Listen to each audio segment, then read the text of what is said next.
ይህን እንኳን ሁላችንም በትክክል እናውቃለን። አልበርት አንስታይን በታሪካችን ወይም በዓለም ታሪክ ላይ በጣም ተጠቃሹና ትልቁ ጂኒየስ እንደሆነ የተመሰከረለት ጎበዝ ሳይንቲስት ነበረም።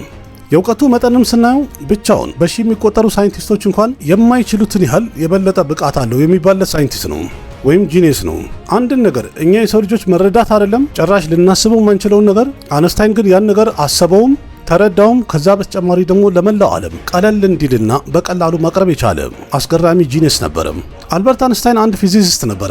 እሱም ደግሞ በህይወት እያለ ቲዮሪ ኦፍ ሪሌቲቪቲ E=mc² እና ፎቶ ኤሌክትሪክ ኢፌክትን ሎዋቸውን ወይም ህጋቸውን እንዳለ ካልኩሌት አድርጎ ለዓለም በማቅረብ ሙሉ ዓለምን አስደነቀም አስጨነቀም የተባለ ሳይንቲስት ነበረ። በዚህና በሌሎች ስራዎቹ የተነሳ ዓለምም ተደንቃ በመጨረሻ ኖቤል ፕራይዝ ሸልመውታል። እሱም ደግሞ ከኖርማሊ ሰው ልጆች እጅግ በጣም የበለጠና ጠለቅ ብሎ የሚያስብበትን ብቃት ካየ በኋላ ሁሉም ሰው በሰዓቱ እርግጠኛ ሆኖ የነበረው አንስታይንማ አይምሮ በጣም ለየት ያለ ስፔሻል ነው፣ ከኛ ከተራ ሰዎች ደግሞ በጣም የተለየ ነው ብሎ ይናገሩ ነበረ ወይም ሁሉም ያስብ ነበረ። ይህን ነገር እንኳን ራሱ አንስታይን የሚጠረጥር ነበር ወይም ያስበው ነበር፣ ይገምተው ነበር። ለዛም ይመስላል ከሞተ በኋላ ማንኛውም የሰውነት ክፍሉ ላይ ምንም አይነት ምርምርና ጥናት እንዲደረግ ከነጨራሹ ፍላጎት አልነበረውም። እንዲያውም በኑዛዜው ይህን ትእዛዝ ራሱ ሰጥቶ ነበረ። ከሞትኩኝ በኋላ ሬሳይን አቃጥላችሁ አመድ አድርጉት ብሎ ነበረ የተናዘዘው። ግን ከዛ በኋላ ደግሞ የተፈጠረው አንስታይንም ከመጀመሪያ ሲፈራ የነበረው ነገር ነው። አፕሪል 18 1955 ፈረንጆቹ ፕሪንስተን ሆስፒታል ውስጥ በድንገት ታሞ ከገባ በኋላ አልበርት አንስታይን ህይወቱ ባለፈ ሰዓት ሆስፒታል ውስጥ ደግሞ አውቶፕሲ ለማድረግ ማለትም የሞቱን ምክንያት ለማወቅ ቦታው ላይ መጥቶ ሲመረምር የነበረው ዶክተር ማንም ሳያየው በድብቅ የአልበርት አንስታይንን አይምሮውን ሊያወጣ ቻለም። ምክንያቱም ይህ ዶክተር ይህን ለማወቅ በጣም ይጓጓ ነበር። የዓለማችን በጣም ጂኒየስ የተባለው ይህ ግለሰብ አይምሮ ውስጥ ከኖርማል ሰዎች የተለየ ነገር ምን አለ የሚለውን የማየት ከፍተኛ ጉጉት ነበረበት። ዓለም ድንቅ ናት በሚለው ቪዲዮ በድጋሚ ተገናኝተናል። ውድ ቤተሰቦች የአልበርት አንስታይን አይምሮን የሰረቀው ግለሰብ ዶክተር ቶማስ ሄርቢ ይባላል። ይህ ዶክተርም ደግሞ በራሱ ላይ የሚደርስበትን ቅጣትና ፍርድ ከነጨራሹ አላስጨነቀውም ነበረ። እንዲያውም እሱ የሚፈልግ የነበረው ይህንን በዓለማችን ላይ ለየት ያለና አስገራሚ የተባለው አይምሮ የመመርመር በጣም ጉጉት ነበረበት። ስለዚህ ምንም አላስጨነቀውም። ከትንሽ ጊዜ በኋላ ደግሞ ፕሪንስተን ሆስፒታሎች የዶክተር ሄርቢ ይህንን ስራውን ህገወጥ ስራውን ባወቁ ሰዓት በመጨረሻም ስራውን ሊያጣ ችሏል ወይም አባረውታል። ግን ዶክተር ሄርቢም ደግሞ በዚህ አልተሸነፈም። የአንስታይን ልጅ የሆነውን ሃንስ አልበርትን እንደምንም ተማሙቶ አንድ ፍቃድ እንዲሰጠው ማድረግ ችሎ ነበር። ያም ደግሞ የአባቴ ለየት ያለውና በዓለም ላይ አስገራሚ የተባለውን አይምሮ ምርምር ተደርጎበት ወይም የተለየ ነገር ካለ እንዲታይ ፍላጎት አለኝ ብሎ ወረቀት ላይ እንዲፈርም አድርጎት ነበር። ከዚህ ቀን በኋላ ይህን አይምሮ የመመርመር በጣም ረጅም የተባለው ጉዞ አንድ ብሎ ጀመረ። ዶክተር ሄርቢ በእርግጥ ቀደም ብሎ ተመርቆ የነበረው ወይም አገልግሎት የነበረው ፓቶሎጂስት በሚባለው ዘርፍ ነው። ይህም ማለት ደግሞ እውቀቱ አንድ ሬሳን መመርመር ብቻ ነበር ብቃቱ ወይም አቅሙ። ይህ እንግዲህ የሱ ቅዠቱ ነው ሊባል ይችላል። በዓለም ላይ ይናል ትልቅ ጂኒየስ የተባለ ግለሰብን አይምሮውን እመረምራለሁ አጠናለሁ ብሎ ማሰቡ እብደቱ ነው የተባለ ውሳኔ ነበረ። ግን ደግሞ በዚህ ሰዓት ላይ ዶክተር ሄርቢ ከፕሪንስተን ሆስፒታልም እንኳን ስራውን አጥቷል፣ ተባሯል። ይህም ማለት ደግሞ የፓቶሎጂ ስራውንም አጥቶ ነበረ። ግን የአንስታይን አይምሮ ካወጣ በኋላ ዶክተር ሄርቢ በደንብ ሪዘርቭ አድርጎ አስቀምጦት ነበረ። ያንንም ያዘና ወደ ፔንሰልቬኒያ ከተማ የሆነችው ወደ ፊላዳልፊያ ጉዞውን አደረገ። እዛ ከሄደ በኋላ አይምሮውን የተለያዩ ፎቶዎች አነሳቸው። ከዛ በቀጠልም 240 ትንንሽ ቁርጥራጭ አደረገና እያንዳንዱን ፒስ ለየብቻ አንዳንድ ኮንቴነር ውስጥ በማስገባት በስነ ስርዓት እንዲቀመጥ አድርጎ የመኖሪያ ቤቱ ቤዝመንት ውስጥ ደበቃቸው። በእርግጥ በዚህ ነገር ዶክተር ሄርቢ ከባለቤቱ ጋር በጣም ብዙ ጊዜ ይጣሉና ይጨቃጨቁ ነበር። በዚህ መሃልም ባለቤቱ ብዙ ጊዜ ትዝትበት ነበር። ይህንን አይምሮ አንስቼ ቆሻሻ ቦታ ላይ እጥለዋለሁ በማለት ደጋግማ ትዝትበት ነበር። አንድ ቀን ነገሩ በጣም ስለከረረና አለመግባባታቸው ስለባሰ በመጨረሻም ባልና ሚስት በዚህ አይምሮ የተነሳ እስከ መፋታት ሁሉ ደርሰው ነበር። ከዛ በኋላ ዶክተር ሄርቢም የካንሳስ ከተማ የሆነችው ወደ ዊቺታ ጉዞን አደረገ። እዛ አዲሱ ከተማም ከሄደ በኋላ አንድ ባዮሎጂካል ቴስቲንግ ላብ ውስጥ ላቦራቶሪ ውስጥ ሜዲካል ሱፐርቫይዘር ሆኖ ስራውን መስራት ጀመረ ወይም ማገልገል ጀመረ። እዚህም ከመጣ በኋላ በሚያገኘው ክፍት ሰዓት ላይ የአልበርት አንስታይን አይምሮን ለመመርመርና ለማጥናት ሙከራ ያደርግ ነበር። ከዛ በኋላ በእርግጥ ለረጅም ጊዜ የተለያዩ ስራዎችን እያጣ ወይም እየለቀቀ የተለያዩ ከተማዎች ላይ ሲሽከረከርና ሲዞር ቆይቷል። በዚህ ሰዓት ላይ ረጅም ጊዜ አልፎት ነበር። ግን ዶክተር ሄርቢ የአልበርት አንስታይን አይምሮ ለየት ባለ መንገድ የመመርመር እድልም እንኳን ማግኘት አልቻለም ነበር። ከዛ አልፎ ተርፎ እንዲያውም የሜዲካል ላይሰንሱ ከነጭራሹ ካንስል ተደረገበት። በዚህ ሰዓት ላይ በጣም ጠሮበትና ተቸግረው የተለያዩ ፕላስቲኮችን ሪሳይክል የሚያደርግ ካምፓኒ ውስጥም ተቀጥሮ ሰርቶ ነበር። በዛ ሰዓት ላይ ግን ለመጀመሪያ ጊዜ አንድ ጥሩ ውሳኔ ወሰነም። ያ ቆራርጦ በስነ ስርዓት ያስቀመጣቸውን የአንስታይን አይምሮዎችን በዓለማችን ላይ የሚገኙ የተለያዩ ምርጥ የሚባሉ ኒውሮ አቶሎጂስቶች ጋር በዝርዝር ምንነቱን እንዲያጠኑ እሰጣቸዋለሁ ወይም እልከዋለሁ ብሎ ያሰበበት ሰዓት ነበር። በመጨረሻም በእርግጥ እንደዛ ነው ያደረገው። በ1955 አይምሮውን ከሰረቀ በኋላ በመቀጠልም ከ30 ዓመት በኋላ ማለትም በ1985 ለመጀመሪያ ጊዜ በአንስታይን አይምሮ ላይ አንድ ስተዲ ፔፐር ፐብሊሽ ማድረግ ቻሉ። ከዛ በኋላ ግን በመቀጠል ለ28 ዓመታት ይህ የዓለማችን ጂኒየስ የተባለውን የአልበርት አንስታይን አይምሮ በዓለማችን ላይ የሚገኙ ምርጥ የተባሉ ኒውሮፓቶሎጂስቶች የተለያየ የጥናት ወረቀታቸውን ፐብሊሽ አድርገው ነበር። በዚህ ምርምርና ጥናትም የታወቀው የአልበርት አንስታይን አይምሮ ኖርማል ከሚባል ሰው አይምሮ ጋር ሲነጻጸር እጅግ በጣም የተለየ ሆኖ ተገኝቷል። በጣም ትልቁ ለውጥ የተገኘው አይምሮ ውስጥ የሚገኘው ኮርፐስ ካሉስም የሚባለው ክፍል ነበር። ግን በመጀመሪያ ይህን ነገር ማወቅ ግድ ይላል። የሰው ልጅ አይምሮ በሁለት የተለያዩ ክፍሎች የተከፈለ ነው። የሰው ልጅ የሚሰራው ማንኛውም ስራ መጀመሪያ የአይምሮአችን አንደኛው ክፍል ፕሮሰስ ያደርገዋል። ከዛ በኋላ አይምሮአችን ደግሞ ለሰውነታችን ያኛው ክፍል ተግባር እንዲፈጽም መልእክት ይልክለታል። የግራ አይምሮአችን የሰውነታችን ቀኝ ሳይዱን የሚቆጣጠር ሲሆን የቀኝ አይምሮአችን ደግሞ የሰውነታችንን ግራ ክፍል በደንብ ይቆጣጠሩታል።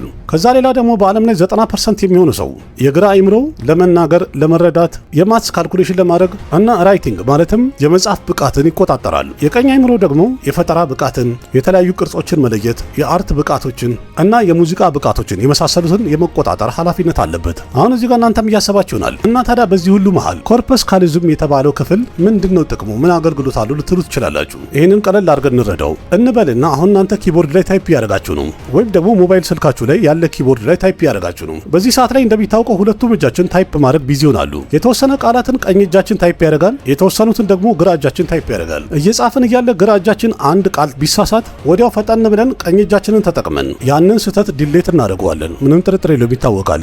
ይህም ማለት በዚህ ሰዓት ላይ የቀኙ አይምሮአችን በተሳሳተ ሰዓት በግራ ለሚገኙ አይምሮአችን ፈጠን ብሎ ሲግናል ላከለትና ወይም መልእክት ላከለትና ያን ስህተት ማስተካከል ቻልን እኛ። ይህም ማለት ደግሞ የአይምሮአችን ሁለቱ ክፍሎች እርስ በርስ ኮሚኒኬት የሚያደርጉበትና የሚገናኙበት መንገድ ያ ክፍል ኮርፐስ ካሉስም ይባላል። የአልበርት አንስታይን ደግሞ ኮርፐስ ካሉስም የሚባለው ክፍል ከኖርማል ሰው አኳያ ሲታይ በጣም ትልቅ ሆኖ ሊገኝ ቻለም። ይህም ማለት የግራና የቀኝ አይምሮ እርስ በርሳቸው እጅግ በጣም ጠንካራ የሆነ ግንኙነትና ኮኔክሽን ነበራቸው። በዛም የተነሳ አልበርት አንስታይን በእኩል ሰዓት ላይ በጣም ውስብስብና አስቸጋሪ የተባሉ የተለያዩ ክስተቶችን ሶልቭ ያደርጋል ብቻ ሳይሆን ኢማጂን ማድረግ ይችላል። ኮርፐስ ካሉሰም ትልቅ መሆኑ ብቻ ሳይሆን የአልበርት አንስታይን የአይምሮ ሙሉ ፓተርኑ ራሱ ከኖርማል ሰው አኳያ ሲታይ በጣም የተለየ ሆኖ ሊገኝ ችሏል። ተመራማሪዎችም እንዳሉት ከሆነ ለየት በማለቱና ተለቅ በማለቱ የተነሳ በአልበርት አንስታይን አይምሮ ውስጥ ኒውሮንሶች በጣም በጥሩ ሁኔታ ፍሎ ማድረግና መፍሰስ ችለዋል ወይም ይችላሉ። በአይምሮአችን ውስጥ ደግሞ ኒውሮንሶች በጥሩ ሁኔታ ፍሎ ያደርጋሉ ወይም ይፈሳሉ፣ ይዘዋወራሉ ማለት ማቴማቲካል ካልኩሌሽን የማድረግ አቅሙ ያ ሰው ደግሞ በጣም ጠንካራ ነው ማለት ነው። አልበርት አንስታይን ደግሞ እንደሚታወቀው እጅግ በጣም ውስብስብ የተባለ ማቴማቲካል ፕሮብሌሞችን ወይም ደግሞ የካልኩሌሽን አይነቶችን ያለ እስክሪብቶና ያለ ወረቀት እያየ ብቻ በአይምሮ ጠቅላላ ውስብስብ የሆኑ ነገሮችን ሶልቭ የማድረግ ብቃት ነበረው። በአይምሮ ላይ ኒውሮንስ በዛ ብሎ መገኘቱን የጥናት ወረቀቱ ላይ እንደ ምክንያት የቀረበውና የተገለጸው የአልበርት አንስታይን አይምሮውን ክብደቱ በተመዘነ ሰዓት ላይ ክብደቱም ደግሞ 1230 ግራም ሊሆን ችሏል። የኖርማል ሰው አይምሮ ደግሞ 1400 ግራም ነው። ስለዚህ ተመራማሪዎቹ እንዳሉት ከሆነ ወይም ፔፐሩ ላይ እንደገለጹት ከሆነ በአይምሮ ውስጥ የሚገኙ ላይኒንጎች መልእክት ማስተላለፊያ መስመሮች በጣም ጠባብና ቀጭን ነበሩ። ለዛም ይሆናል በጣም ብዙ ኒውሮንሶች አይምሮ ውስጥ ሊገኝ የቻለው ወይም ፍሎ ሊያደርግ የቻሉት ይላሉ። ግን ትልቁ ጥያቄ ደግሞ አሁንም እዛው ነው ያለው፣ አልተመለሰም። አልበርት አንስታይን እንደዚህ ለየት ያለና አቅም ያለው አይምሮ ይዞ ነው የተወለደው ወይስ ደግሞ ከተወለደ በኋላ የተለወጠ ነገር አለ? ተመራማሪዎቹ በደንብ ካጠኑ በኋላ የታወቀው አልበርት አንስታይን በተወለደ ሰዓት 5 ዓመት እስከሚሞላው ድረስ መናገር አይችልም ነበረም። ግን በሌላ በኩል ኖርማል የሚባሉ ልጆች በ2 ወይ በ3 ዓመት መናገር ይችላሉ። አንስታይን መናገር እንኳን በጀመረ ሰዓት በዛ ሰዓትም እንኳን ብዙ መናገር አይወድም ነበረም። ሁል ጊዜ በራሱ ሐሳብ ውስጥ እልም ጭልጥ ብሎ የሚጠፋ ልጅ ነበረም። እንዲያውም ነገሮችን የማስታወስ አቅሙ በጣም ደካማ ነበረም። በዛ ሰዓት ላይ ደግሞ ቀለል ያለ የማትስ ሂሳቦችን ወይም ቁጥሮችን ለማስታወስ እንኳን በጣም ይከብደው ነበረም። እንደዛም ሆኖ ግን በአስገራሚ ሁኔታ ቁጥሮችና የተለያዩ የማትስን ካልኩሌሽኖችን ተፈጥሯዊ በሆነ መንገድ ፕሮሰስ የማድረግ ለየት ያለ ብቃት ነበረው። ደጋግሞ እያነበበ ማስታወስ የሚባል ነገር ከነጭራሹ አይወድም ነበረም። ተማሪ በነበረ ሰዓትም በሁሉም የትምህርት አይነቶች አልበርት አንስታይን ሁል ጊዜ ፌል ያደረገ ሲሆን ግን ማትስና ሳይንስ የሚባሉት ብቸኛ ሰብጀክቶች ነበሩ። የአንስታይን ውጤት ከሁሉም በላይ ትልቅ ስኮር የሚያስቆጥርባቸው ሳይንስና ማትስ ነበሩ። አልበርት አንስታይን ልክ 12 ዓመት ሲሞላው ለቤተሰቡ ቅርበት ያለው አንድ አስተማሪ የጂኦሜትሪ መጽሐፉን ቤት ውስጥ ረስቶ ሄደ። በጣም በአስደናቂ ሁኔታ ይህን መጽሐፍ በአንድ ቀን ውስጥ ብቻ አንስታይን ሙሉ መጽሐፉን አነበበና የጂኦሜትሪ ኮንሰፕቶችን ጥያቄ ሆነው የቀረቡትን ጠቅላላ ሰርቶ መመለስ ችሎ ነበረ። ይህ ብቻ ሳይሆን ገና በ14 ዓመቱ ኢንቴግራልና ዲፈረንሻል ካልኩለስ የሚባሉ ከባድ የማትስ አይነቶችን በቀላሉ ሶልቭ በማድረግ በዚህ ጉዳይ ላይ ማስተር ሆኖ ነበረ። ከማትስና ከሳይንስ ጋር እጅግ በጣም ጠበቅ ያለ ዝምድና ስለነበረው ወይም ዕውቀቱ ኃይለኛ ስለነበረ ተማሪ ሆኖ ክፍል ውስጥ እንኳን አንድ ጥያቄ ለመጠየቅ እጁን ከፍ ባደረገ ሰዓት አስተማሪዎቹ ወይም ፕሮፌሰሮቹ ይፈሩት ነበረ። ምክንያቱም ብዙ ጊዜ አንስታይን የሚጠይቃቸው ጥያቄዎች አስተማሪዎቹ እንኳን ከነጭራሹ ሰምተውት የማያውቁትን ነገር ነበረ ጥያቄ የሚያቀርብላቸው። አንስታይን ገና በትንሽ እድሜው ይህ በጣም ትልቅ የሚባለውን የአጽናፈ ሰማዩን ውስብስብ የሆነውን አስገራሚውን ካልኩሌሽን በትንሽ ኢኩዌዥን መግለጽ ይፈልግ ነበረ። እንዲያውም የህይወቱ ዓላማ አድርጎት የነበረው ይህን ነገር ነው ለማለት የሚያስደፍር ያህል ነው። በ26 ዓመቱ አልበርት አንስታይን 4 የጥናት ወረቀቶችን ፐብሊሽ አደረገና ሙሉ ዓለምን እጅግ በጣም አስደንቆ ነበረ። ያ ወረቀት ከታየ በኋላ ዓለም ተደንቃበት የፒኤችዲ ዲግሪውንና እንዲሁም ደግሞ ለሰብአዊነት ወይም ለሰው ልጆች ጠቅላላ ምርጥ ነገር ስላበረከተ በመጨረሻ ኖቤል ሽልማትም ሊሸልሙት ችለዋል። የሱ የሳይንስ እውቀቱን በቀላሉ በዚህ ገምቱ እናንተ። ዛሬም እንኳን የአልበርት አንስታይን እነዛ የጥናት ውጤቶች ባይኖሩ ወይም ያለሱ በዓለማችን ላይ ዛሬ እንደዚህ የሚራቀቀው ሳይንስ ከነጨራሹ ባዶ በነበረ ነበር ወይም መሰረት አይኖረውም ነበረ። በጣም ብዙ ዶክተሮችና ሳይንቲስቶች በመጨረሻም እንደተናገሩት ከሆነ የአልበርት አንስታይን አይምሮ ከተወለደ በኋላ ስፔሻል እንደሆነና እንዳደገ እንዲሁም ብቃቱን እንዳገኘ መስክረዋል። የዚህ ደግሞ ዋናውና ትልቁ ምክንያት ብሎ የተናገሩት ጥያቄ በሚጠይቅ ሰዓት ላይ የሱን ጥያቄ የሚመልስለት ሰው ባጣ ጊዜ አይምሮውን ተጠቅሞ ለነዛ ጥያቄዎች በራሱ መንገድ መልስ ይፈልግላቸው ነበረ። ገና በትንሽ እድሜው ይሄን ነገር በመደጋገሙ የተነሳ አይምሮ ልክ ትሬን ባረገው መልኩ እያደገና እየበለጸገ ሄደ። ዛሬም እንኳን ይህ አስደናቂ የሆነው የአልበርት አንስታይን አይምሮ አሜሪካ ውስጥ በሚገኘው ደሙተር ሙዚየም ውስጥ በክብር ተቀምጦ ይገኛል። ሙዚየም ውስጥም በጣም በጥንቃቄ በማይክሮስኮፒክ እርዳታ በስነ ስርዓቱ ሪዘርቭ አድርጎ አስቀምጠውታል። እርግጠኛ ነኝ ሁሉም ነገር ግልጽ ብሎ ታይቷቸዋል ወይም ተረድታቸዋል። አይምሮአችንን ባሰለጠነው መልኩ ወይም ባለማመድነው መልኩ እያደገና ብቃቱና ችሎታው እየዳበረ ሊሄድ እንደሚችል ቀላሉና እንዲሁም ትልቁ ምሳሌ የሚሆነው ወይም ማስረጃ የሚሆነው የአልበርት አንስታይን አይምሮ ነው።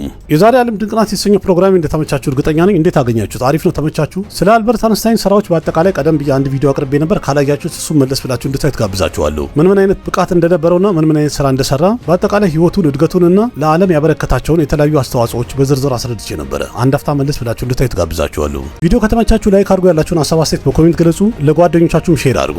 ለቤቱ አዲስ ሆናችሁም ሰብስክራይብ በማድረግ ቤተሰብ ሁኑ። ልክ እንደዚህ ያዝናኑ ቁም ነገር የሚያስጨብጡ የተለያዩ ቪዲዮዎችን ተራ በተራ አቀርብላችኋለሁ። በፍቅር የተሞላውና የማበረታቻ ኮሜንታችሁን ሁልጊዜ ለትዕግስት ጠብቃለሁ። በሌላ ምርጥ ቪዲዮ በድጋሚ እስከምንገናኝ ድረስ አቅራቢያችሁ ቃሲም መካ ነበርኩኝ። ደህና ሁኑ። ባባይ